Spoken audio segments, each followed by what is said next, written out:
తెలంగాణలో మళ్లీ ప్రాజెక్టుల రగడ మొదలైంది. పాలమూరు ప్రాజెక్టు దగ్గర నుండి ఏపీలో నల్లమల సాగర్ వరకు అన్ని ప్రాజెక్టులపై రాజకీయ యుద్ధం నడుస్తోంది.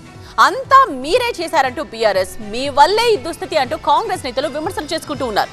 ఇంతకీ ఎవరి వల్ల తెలంగాణకు అన్యాయం, ఎవరి విధానాలతో రాష్ట్రానికి నష్టం? ఏపీ విభజన జరిగి 11 ఏళ్లైనా నీటి విషయంలో అదే జగడం. ఇప్పుడది నెక్స్ట్ లెవెల్ కి వెళ్ళింది. కాకపోతే రెండు రాష్ట్రాల మధ్య కంటే కూడా రెండు పార్టీల మధ్య ఎక్కువ కొట్లాట జరుగుతోంది. పాలమూరు డీపీఆర్ వెనక్కి రావడం, నల్లమల సాగర్ ప్రాజెక్టుకు ఏపీ శ్రీకారం చుట్టడంతో కాంగ్రెస్ టార్గెట్ గా బీఆర్ఎస్ విమర్శలు చేస్తోంది.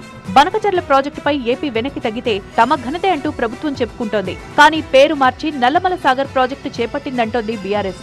దీని ద్వారా రెట్టింపు నష్టం జరుగుతుందన్నారు మాజీ మంత్రి హరీష్ రావు. బనకచెర్ల ఎంత డేంజరో, బనకచెర్ల కంటే Nallamalla Sagar double danger. We will lose 2.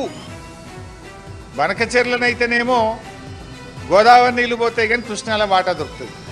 Nallamala Sagar అంటే గోదావరి నీళ్లు పోతాయి, కృష్ణాల వాటా కూడా రాదు.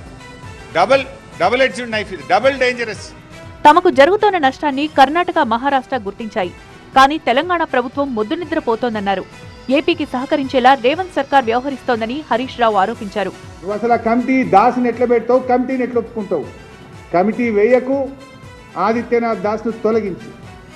అందులో 3 ఆంధ్ర మూలాలు ఉన్న వాళ్ళని కమిటీలో పెట్టినావు. ఇది తెలంగాణకు నష్టం జరిగే ప్రక్రియ. సరే, నువ్వు గురుదక్షిణ చెల్లించుకోవాలంటే ఇంకా చాలా ఉన్నాయి, but not at the cost of Telangana people. ఇది తరతరాలకు, ముందు తరాలకు తీరని నష్టం జరుగుతుంది. సాగునీటి అంశంపై హరీష్ రావు అబద్ధాలు ప్రచారం చేస్తున్నారంటోంది ప్రభుత్వం. బనకచర్లకు వ్యతిరేకంగా పోరాడుతున్నాం. జనవరి 5న సుప్రీంకోర్టులో విచారణ కూడా ఉంది. ప్రజలను తప్పుదారి పట్టించేలా హరీష్ మాట్లాడుతున్నారని అన్నారు ఉత్తమ్ కుమార్. అయితే పాలమూరు ప్రాజెక్టుపై ఈ ప్రభుత్వం పగపట్టిందని హరీష్ రావు ఆరోపించారు. కాళేశ్వరంపై కక్షగట్టిండు, పాలమూరు మీద పగబట్టిండు రేవంత్ రెడ్డి. పాలమూరు మీద మేము 7 అనుమతులు తెచ్చినాం. నువ్వు వచ్చిన తర్వాత డిపిఆర్ వాపసు వచ్చింది. 10 ఏళ్ల పాలనలో పాలమూరుపై బీఆర్ఎస్ కుట్రలు చేసిందన్నారు మంత్రి ఉత్తమ్ కుమార్ రెడ్డి. 2021లో ఈ ప్రాజెక్టు స్లో డౌన్ చేయాలని చెప్పి గత బీఆర్ఎస్ ప్రభుత్వంలో పెద్దలు కుట్ర పన్నారు.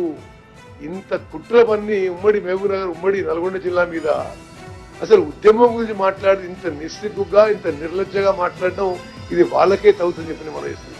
పొంతన లేకుండా ఉత్తమ్ కుమార్ రెడ్డి మాట్లాడుతున్నారంటూ కౌంటర్ ఇచ్చారు మాజీ మంత్రి జగదీష్ రెడ్డి.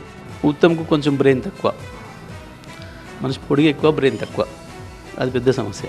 ఉత్తమ్ ఈ వారం రోజుల్లో చేసిన ప్రకటనలు పూర్తిగా అబద్ధాలు. పూర్తి అంటే ప్రతి అక్షరం అబద్ధం. ఉత్తమే స్వయంగా చెప్పిండు 27,000 కోట్లు ఖర్చు పెట్టారు మీరు అని. కేసీఆర్ పట్టింపు లేకపోతే 27,000 కోట్ల రూపాయలు ఖర్చు అవుతుంది ఒక ప్రాజెక్టు మీద. ఇంకొక మాట మేము స్పష్టంగా చెప్తున్నాం, ఈ 2 ఏళ్లలో వాళ్ళకు 30 మట్టి తీయలేదు, ఒక పైసా పని. ఈ 2 ఏళ్ళు వాళ్ళు కాన్సన్ట్రేషన్ చేసి పనిచేసి ఉంటే పాలమూరు ప్రాజెక్టు పూర్తి అయిపోయాయి. అసలు మనకి డిపిఆర్ వెనుకోచుడు పట్టించుకుని అక్కరే లేకపోతుండే, ఆ చర్చే లేకుంటుండే.